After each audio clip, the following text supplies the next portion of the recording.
Assalamualaikum warahmatullahi wabarakatuh. Jumpa lagi Sobat Buset dengan podcastnya Buset. Kali ini kami alhamdulillah dapat kesempatan untuk berkunjung ke Dinas Kesehatan. Kenapa kami datang ke sini? Kami ingin berjumpa dengan Bapak Ibu yang ada di Dinas Kesehatan yang mengerti permasalahan kesehatan yang lebih dalam. Di Puskesmas Teluk Sasa, kita baru-baru ini menjadi salah satu yang mendapat temuan masalah gizi pada anak yang mungkin Bapak Ibu pernah dengar, namanya stunting. Nah, itu yang mau kita bahas. Makanya kami jauh-jauh ke Dinas Kesehatan, mau ketemu dengan Bapak Kabid Kepala Bidang Kesmas ya, Pak ya, Dr. Gigi Horas, JPCHT MKes, dan Ibu Nelly Irawati ya Bu? Iya Pak. Betul, SST. Jadi beliau-beliau ini kebetulan memang yang mengawasi langsung dan menindaklanjuti langsung masalah stunting di Dinas Kesehatan. Nanti kita akan banyak bertanya dengan beliau mengenai stunting ini, dan mudah-mudahan kita semua dapat pencerahan. Yang saya harapkan, kami harapkan dari Puskesmas Teluk Sasa, masyarakat umum juga bisa mengetahui apa itu stunting dan permasalahannya seperti apa di wilayah kita, terutama di wilayah Bintan. Jadi bisa kita tidak lanjuti bersama-sama, karena stunting ini tidak bisa diselesaikan hanya oleh orang kesehatan aja ya Pak ya? Benar. Karena ini sudah masalah bukan satu sektor kesehatan saja, banyak faktor lain yang mempengaruhi. Jadi mungkin kita boleh kenalan dulu dengan Dr. Gigi Horas, Pak Horas. Ya, selamat pagi Pak Wawan. Ya, ini Pak Horas, seperti saya sampaikan tadi, adalah Kepala Bidang Kesehatan Masyarakat. Iya Pak Horas, jadi kita langsung ke inti permasalahan Pak Horas. Baik Pak Wawan. Pak, apa itu sebenarnya stunting Pak? Mungkin pencerahannya Pak untuk masyarakat kita Pak. Iya, baik, terima kasih Pak Wawan. Nah, sebetulnya stunting ini kalau dalam bahasa sehari-hari itu dibilang seperti kerdil ya, kerdil. Tapi tidak semua juga orang yang kerdil itu dikatakan stunting. Nah, jadi definisi stunting ini adalah gangguan tumbuh kembang di mana tinggi badan atau panjang badan itu tidak sesuai dengan umur. Dan ini juga bisa disebabkan oleh karena gangguan kekurangan atau gangguan gizi kronis ya, yang bisa dapat menyebabkan infeksi berulang. Nah, jadi dampak dari stunting ini pada saat jangka panjang itu ya bisa menyebabkan gangguan atau gangguan fungsi ya, fungsi dari otak. Kemudian nanti mungkin di masa depannya dia sering terkena penyakit ya, penyakit degeneratif atau mungkin nanti dia obesitas ya. Nah, tapi kalau masyarakat umum, kalau memang misalnya kerdil atau kecil ya, tapi fungsi motoriknya bagus, kemudian dia pintar, kemudian dia sehat, tidak pernah sakit, itu juga bukan dikatakan stunting ya. Nah, jadi itu tadi, tidak semua orang yang kerdil atau yang pendek itu dikatakan stunting, tapi kita lihat nanti ke depannya apakah terjadi gangguan fungsi motorik, fungsi kognitif, maupun apakah dia sering terserang penyakit. Nah, di situ mungkin baru bisa kita mendefinisikan, oh ternyata anak ini stunting. Demikian Pak Wawan. Berarti dijelaskan oleh Pak Horas, berarti memang stunting itu tandanya biasanya tinggi badannya kurang ya Pak ya? Ya, tinggi badan, panjang badan itu tidak sesuai dengan umur. Iya. Nah, dengan tinggi badan itu kita curiganya nanti ke depannya anak ini akan mendapat gangguan perkembangan. Yang kita takutkan perkembangan otaknya. Jadi mungkin tidak sama dengan teman-teman rata-ratanya ya Pak ya, usianya. Pada di sekolah yang lain mungkin sudah lebih menangkapnya lebih cepat, anak itu nanti kasihan dia menangkapnya agak lebih susah. Iya, demikian. Makanya kita takut dengan stunting ini karena pemerintah ingin anak Indonesia semuanya sehat, semuanya pintar-pintar. Nah, stunting ini salah satu kendala kita untuk mencapai itu. Jadi itu maksudnya stunting. Kemudian Pak Horas, apa-apa saja yang dapat menyebabkan stunting itu ya Pak? Nah, jadi kalau kita lihat ya ini kan makanya kenapa itu 1000 hari pertama kehidupan itu sangat penting ya. Nah, jadi itu dimulai dari pada saat ibu itu hamil ya, konsepsi ya. Nah, itu disitulah kita harus perhatikan apakah ibu hamil itu asupan gizinya bagus ya, kemudian apakah dia mendapatkan tablet tambah darah yang cukup, apakah dia anemi atau tidak ya kan, kemudian bagaimana lingkar lengannya ya, nanti mungkin Bu Nelly secara spesifik akan menambahkan atau menjelaskan. Nah, jadi pada saat ibu hamil, nah kalau ini benar-benar atau tidak diperhatikan yang saya sampaikan tadi, nah bisa jadi nanti kedepannya anak yang dilahirkan bisa jadi stunting. Demikian juga pada saat setelah melahirkan ya. Setelah melahirkan, misalnya anaknya berat badan lahirnya rendah ya. Kemudian panjang badannya mungkin tidak sesuai kan. Nah, kemudian dia tidak mendapat ASI eksklusif. Tidak mendapat imunisasi sehingga sering terkena penyakit. Nah, kalau memang misalnya ASI eksklusifnya nggak dapat selama usia 0 sampai 6 bulan, ya kemungkinan besar nanti dia akan kekurangan gizi. Ya, nah jadi kita harapkan, apalagi di tempat kita di Kabupaten Bintan ini ASI eksklusif kita istilahnya yang lulus masih rendah ya Bu Nelly ya. Kita juga udah ada perdanya loh Pak. Kita ada perdanya juga ASI eksklusif. Perda ASI nomor 4 tahun 2019 tentang pembinaan ASI eksklusif. Iya. Nah, jadi itu setelah dia lahir, kemudian nanti pada saat sampai usia 2 tahun masa emas itu. Nah, jadi 1000 HPK itu hari pertama kehidupan itu mulai dari pada saat ibu hamil sampai anak tersebut usia 2 tahun. Nah, ini harus kita betul-betul perhatikan ya, asupan gizi dari ibu hamil sampai anak itu dilahirkan sampai dengan berusia 2 tahun. Dan itu tadi yang penting harus rajin di bawah posyandu ya, Bu Nelly ya. Sebulannya sih. Supaya bisa kita pantau tumbuh kembangnya ya. Atau mungkin Ibu Nelly bisa menambahkan. Untuk 3 utama penyebab stunting itu 3, itu pola asuh, pola makan, dan sanitasi. Pola asuh itu kayak misalnya di Teluk Sasa nih, saya tahu kan itu banyak yang pekerja ya ibu-ibunya, jadi titipin ke pengasuh. Itu biasa ke pengasuh kurang telaten dalam mengasuhnya. Terus sama kayak pemberian makan, anak-anak kasih makan. Anak-anak ini kan kita butuh kesabaran kasih makan. Kadang mereka jenuh, ya udahlah nggak usah dikasih lagi ya. Itu salah satu penyebabnya. Sedangkan kalau pola makan ini itu adalah kekurangan gizi kronis atau kekurangan gizi cukup, asupan gizi sudah lama sehingga menyebabkan stunting. Sama sanitasi. Sanitasi itu adalah ini sanitasi yang kurang baik, itu menyebabkan anak stunting. Kenapa? Karena dapat menyebabkan infeksi pada anak. Mungkin itu yang utama, pola asuh, pola makan, dan sanitasi yang kurang baik. Iya, terutama kalau di sanitasi infeksi saluran pencernaan ya Bu Nelly ya. Mungkin dia akan sering diare ya. Kalau orang sering kena diare kemudian terjadi gangguan, Pak Wawan lebih tahu, absorpsi makanan ya Pak ya. Sehingga anak tersebut nanti kemungkinan besar kurang gizi.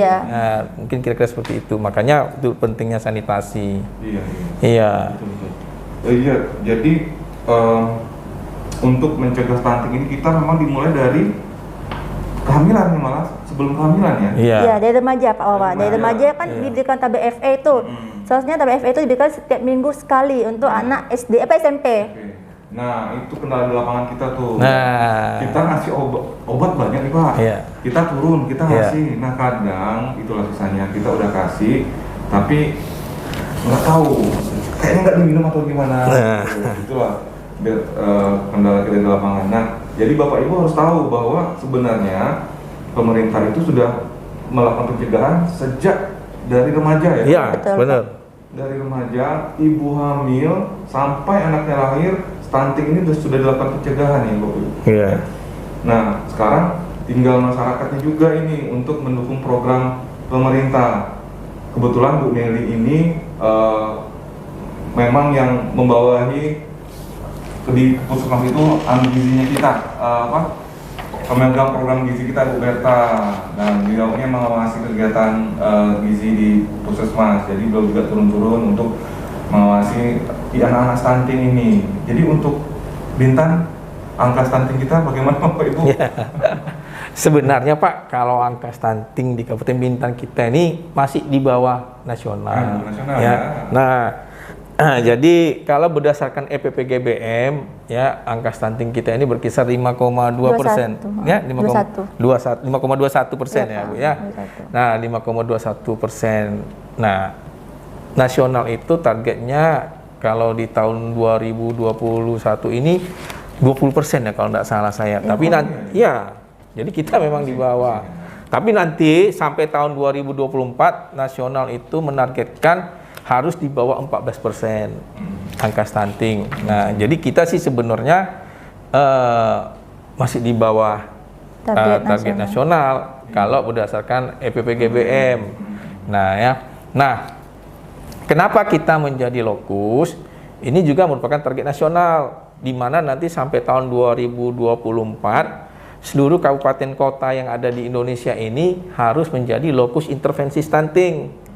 Nah, jadi walaupun angka stunting kita rendah, tapi karena nanti tahun 2024 seluruh kabupaten kota akan menjadi lokus stunting, ya kita harus tetap ikut dalam program tersebut. Dan jadi kita juga berharap, ya walaupun kita masih di bawah nasional, ya kita berharap mungkin tahun 2024 kalau bisa kita mungkin ya di bawah 5% lagi gitu. Jadi ada penurunan setelah diintervensi sebagai lokus stunting di Kabupaten Bintan. Ya Bu Nelly, kira-kira ada Bu Nelly menambahkan? Iya Pak. Jadi saya menghimbau pada ibu-ibu semua nih, ayo bawa balitanya ke posyandu. Terus juga ini, ayo motivasi yang punya anak, yang anak SMP itu dipantau nih, karena di sekolah-sekolah tuh saya lihat pemberiannya dikasih tapi nggak diminum. Tapi kadang ada sekolah juga yang membawa pulang. Jadi saya harap ibu-ibu remaja dipantau di rumah bahwa apa sih pentingnya tablet FE ini gitu. Tablet FE remaja itu kan penting karena kan dengan remaja yang anemia itu menyebabkan anak remaja jadi konsentrasi kurang, daya ingatannya kurang. Itu juga sangat mempengaruhi dari cikal bakal stunting nantinya. Iya.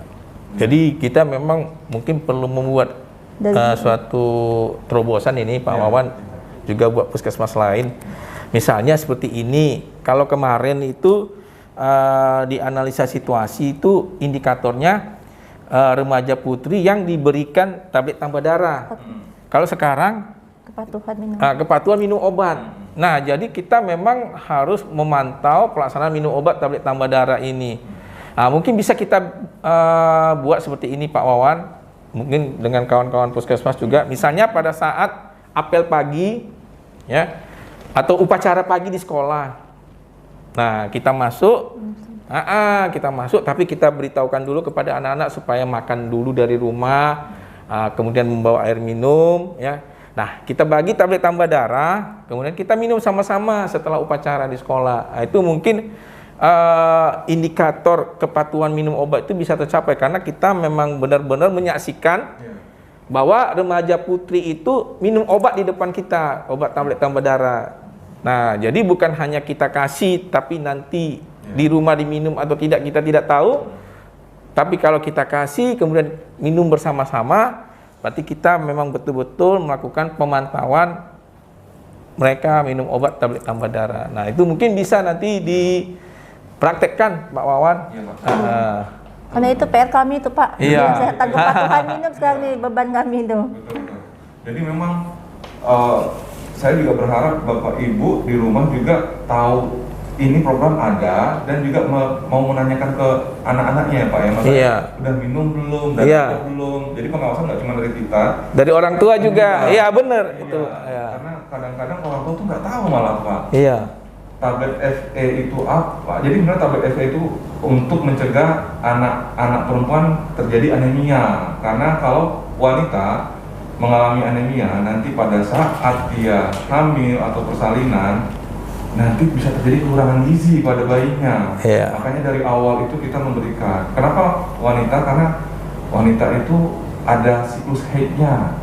Ya, jadi butuh tablet besi lebih banyak daripada biasanya. Mungkin begitu ya Pak ya? Iya, benar Pak. Iya. Terus kemudian saya lupa tadi Pak satu Pak.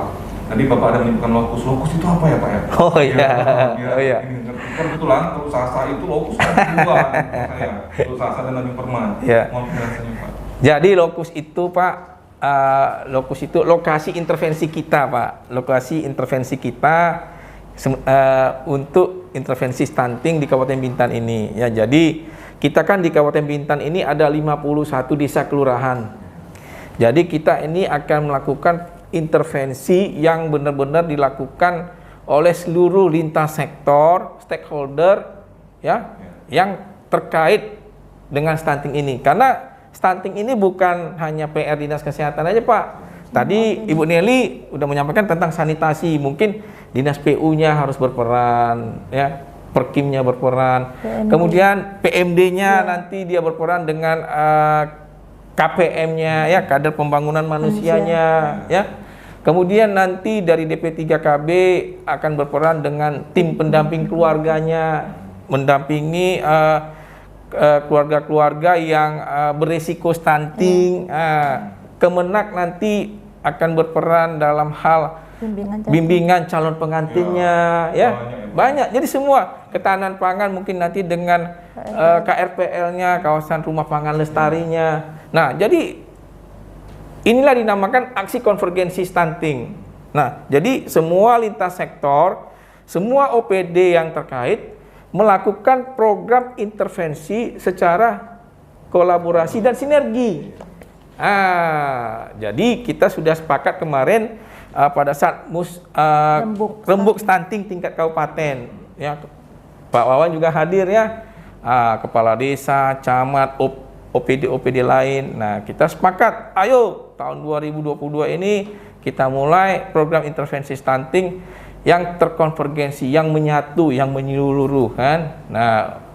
Nah, jadi kita sepakat di tahun 2022 ini ada 8 desa kelurahan yang menjadi lokus stunting, ya.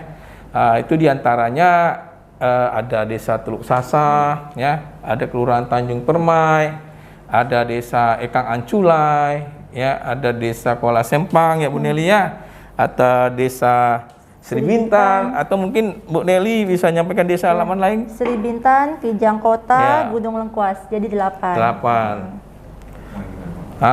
Lumayan. Untuk tahun depan banyak lagi Pak Wawan. Ya. 10 Oh gitu ya? lokus kita. Sampai nanti tahun 24 semua. Oh gitu ya. Nah, jadi penentuan lokus ini juga Pak Wawan bukan hanya berdasarkan prevalensi stunting aja. Makanya kemarin ada pertanyaan dari desa, stunting kami sebenarnya rendah, tapi kenapa kami jadi lokus gitu kan? Jadi bukan hanya prevalensi stunting saja yang dinilai, tapi ada cakupan layanan. Kalau dulu itu ada 20 cakupan, indikator cakupan layanan. Nah, kalau sekarang mungkin 60 ya Bu Nelly ya. Nah, lebih banyak lagi. Nah, dari cakupan-cakupan layanan itu, ya, kemudian nanti dimasukkan ke dalam analisa situasi, ada kayak sebuah software atau aplikasi, dimasukkan data mulai dari prevalensi sama cakupan-cakupan yang lain, dia akan keluar nanti. Yang banyak merahnya itulah yang harus menjadi lokus untuk diintervensi. Nah, jadi makanya nanti ada pertanyaan, stunting kami sedikit kok, tapi kami jadi lokus. Gitu. Ternyata setelah dilihat, dianalisa situasi, cakupan lainnya banyak merah. Banyak merah sehingga itu menjadi program atau menjadi lokus prioritas. Nah, begitu dia Pak Wawan. Iya, berarti makanya Tanjung Permai masuk mungkin itu juga ya? Iya, mungkin prevalensinya kecil, Iya. jumlahnya kecil. Iya. Tapi kalau dilihat di analisa situasi, ternyata cakupan layanannya banyak yang merah. Gitu. Itu banyak Pak, cakupan layanan itu ada. Iya, 60 indikator.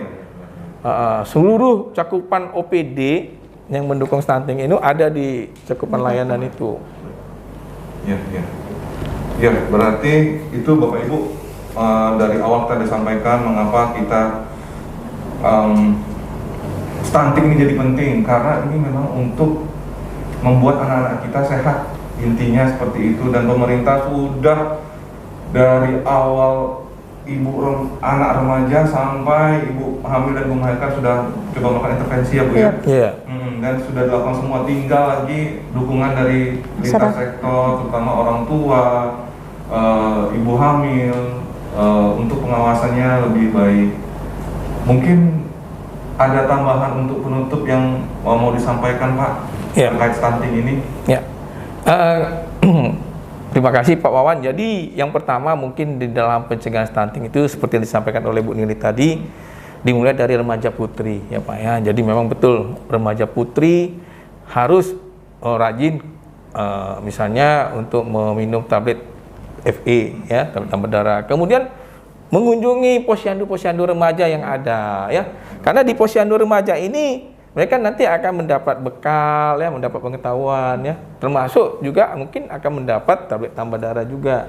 Nah, kita juga berharap di posyandu remaja ini seluruh desa atau kelurahan itu sudah memiliki posyandu remaja. Nah, itu yang pertama. Kemudian yang kedua, nah ini bagi calon pengantin ya. Bagi calon pengantin kita berharap 3 bulan sebelum menikah itu harus melakukan pemeriksaan kesehatan ya. Jadi nanti apabila dilakukan pemeriksaan seperti lingkar lengan atasnya, kemudian HB-nya, tekanan darahnya.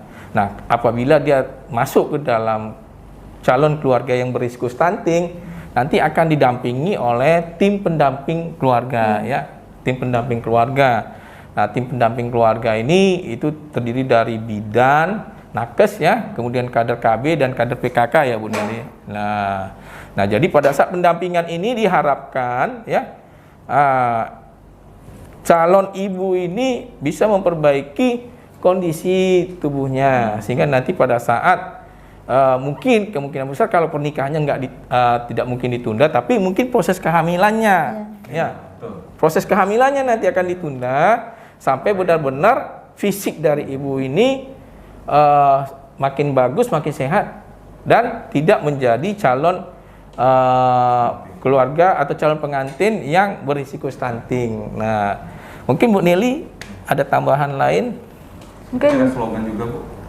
Mungkin saya nambah sedikit. Mungkin kalau kita setelahnya kita kan remaja, ibu hamil, ibu nifas dan balita. Ya ibu hamil jangan lupa ya. Sekarang kita kan sebelumnya kunjungan ibu hamil ada 4. Tahun ini kita udah mulai 6 kali. Jadi 2 kali tambah untuk USG. Jadi ibu-ibu hamil juga nih harus semangat, periksakan kehamilannya, kontak ke fasilitas kesehatan puskesmas terdekat, dan jangan lupa juga minum tablet FE untuk ibu hamil. Ya. Jadi kita sama-sama masyarakat juga ayo kita cegah stunting ini. Stunting itu penting. Kenapa? Karena itu adalah generasi penerus bangsa. Anak-anak kita nanti inilah yang menjadi penerus bangsa kita. Jadi saya harap dari remaja, ibu hamil, ibu menyusui dan balita mulai dilakukan pencegahan stunting. Itu aja Pak Wawan. Terima kasih Bu Neli, udah semangat sekali Bapak Ibu. Bapak Ibu juga harus ikut semangat ya. Jadi kita cegah stunting mulai dari dini, dari pengawasan ibu remaja, ibu hamil sampai ibu melahirkan.